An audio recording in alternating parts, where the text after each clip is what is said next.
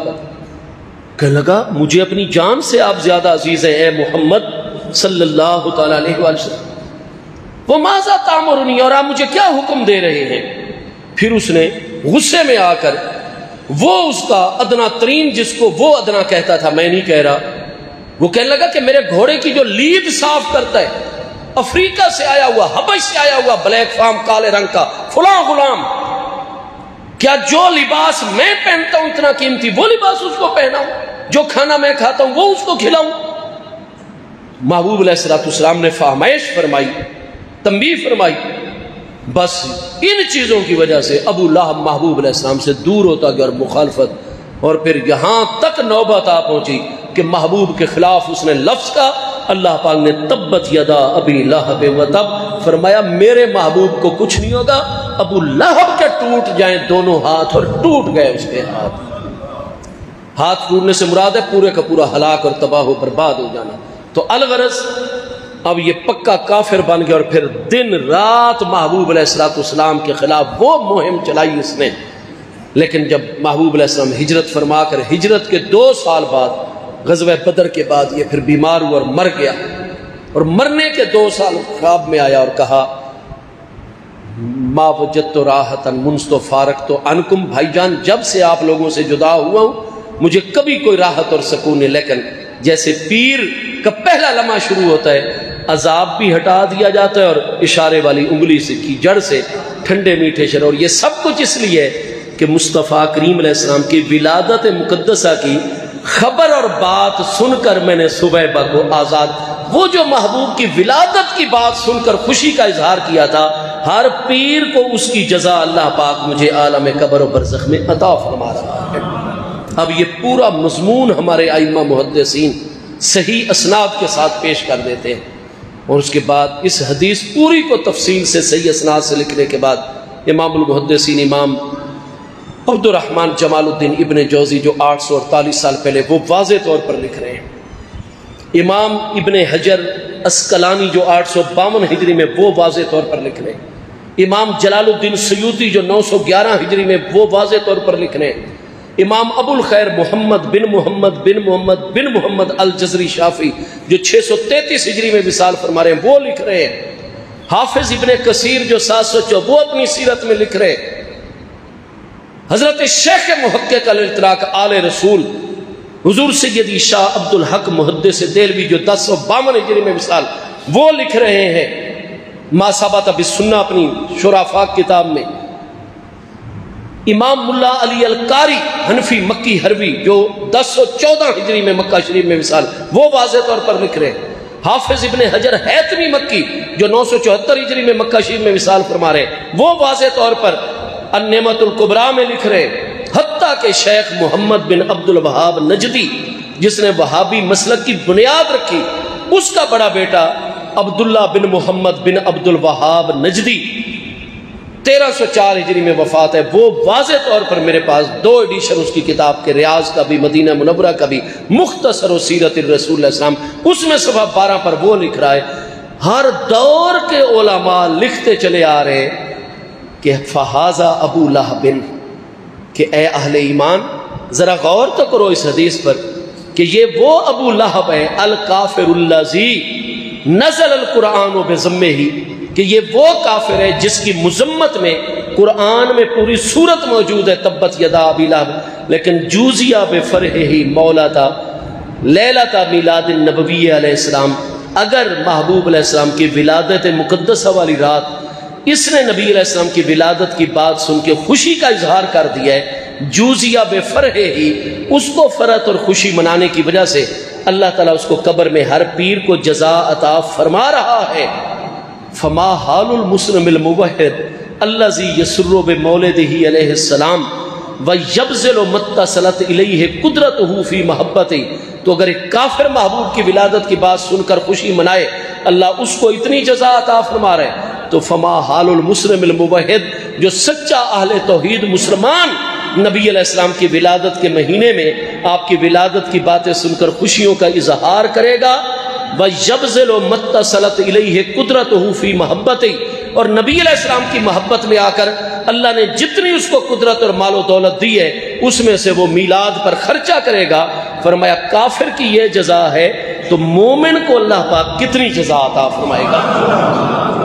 پھر یہ جتنوں کے میں نے نام لیے اور کئیوں کے نام نہیں لیے، یہ سارے ہر دور ہر صدی اور ہر طبقے کی کتابوں اپنی اپنی کتابوں میں لکھ رہے ہیں، فرمایا ہم تمہیں بتاتے ہیں کہ کافر کی وہ جزا ہے، مومن کو اللہ اگر وہ میلاد کی خوشیاں منائے اور ربیع الاول شریف میں خرچے اخراجات کرے محبوب کی محبت میں، اللہ کتنی جزا اور کیسی جزا عطا فرمائے گا۔ فرمایا انما جزاؤہ من اللہ الکریم ان یدخلہ فی جنات النعیم بفضلہ العمیم، مومن کی جزا ہے کہ اپنے فضل عمیم سے رب کریم اس کو جنات النعیم میں داخلہ عطا فرمائے۔ تو بہت بڑی خوش قسمتی ہے محبوب کریم علیہ السلام کی میلاد مقدس کے مہینے کی آمد کی خوشی منانا، ذکر محبوب علیہ السلام سے اس کا آغاز کرنا۔ اللہ پاک یہ جو 24ویں سال سے ماشاءاللہ آپ اتنی محبت سے اہتمام فرما رہے ہیں، اللہ قبول و منظور فرمائے اور محبوب کریم علیہ السلام کی خاص نگاہ عنایت عطا فرمائے۔